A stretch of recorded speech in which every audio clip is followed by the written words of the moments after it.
In the aftermath of the Farage race riots, what happens next? So, the judge has been pretty harsh on people who have committed crimes, looting, criminal damage. But I think we need to look at the wider reason why this happened and where we can go next.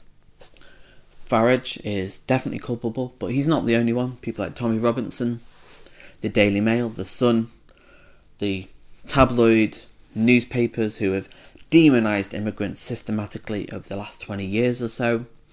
Also, the Liberal centre, Keir Starmer, hasn't really pushed back on immigration in the last few years, and the debate that immigration is this horrible negative thing that is causing our lives to be as horrible as they are. Fascism is capitalism in crises, and we are seeing the crisis of capitalism, and fascism is a cancer.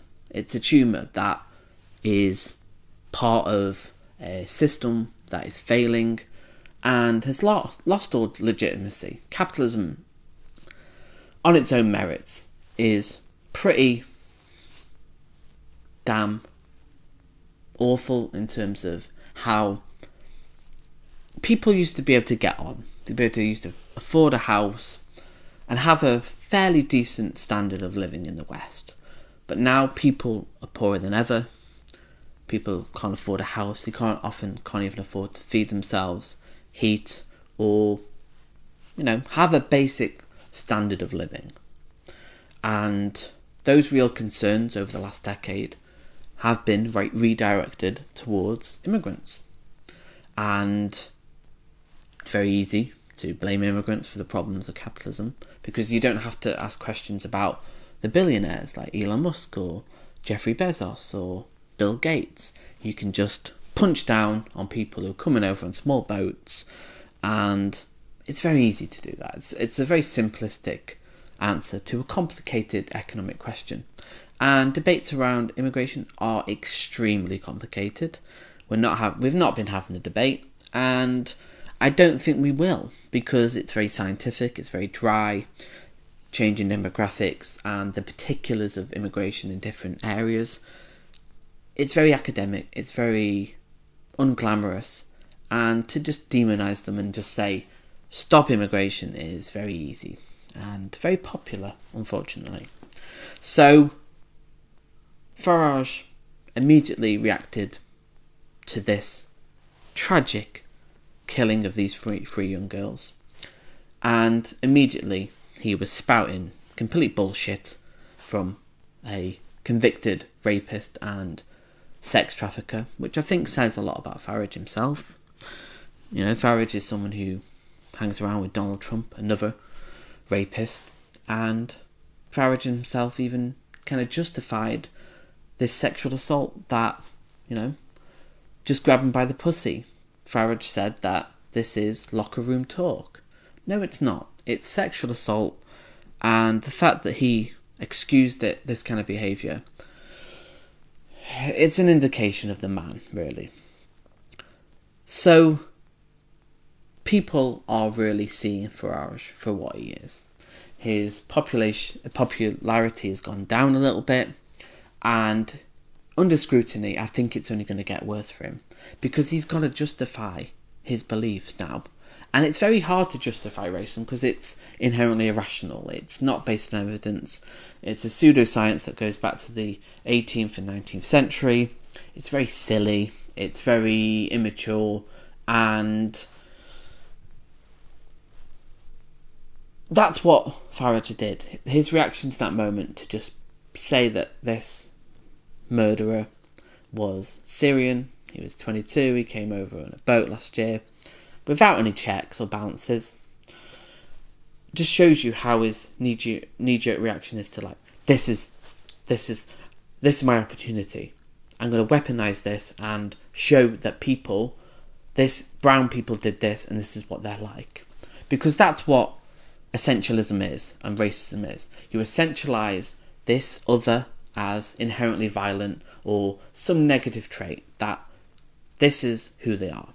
Which Farage and people broadly, you don't do this with white people.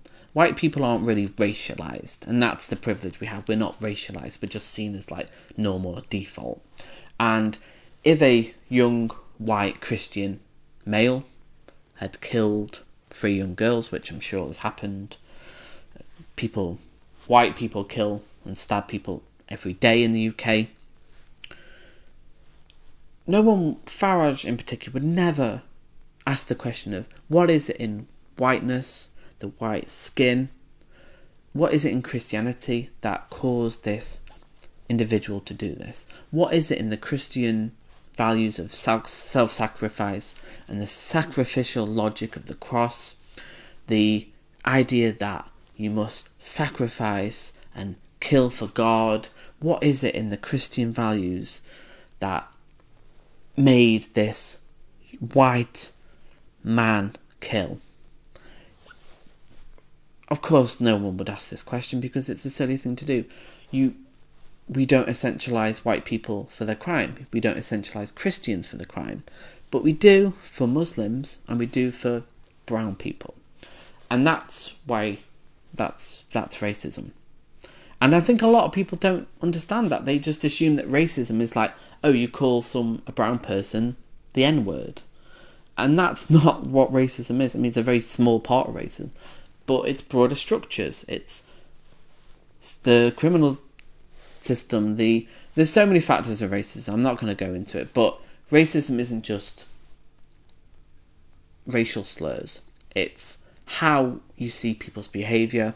And a key part of it is how you see a person's behaviour. Is it because of their race? And if it is, that's racist. Like, they did that because they are brown.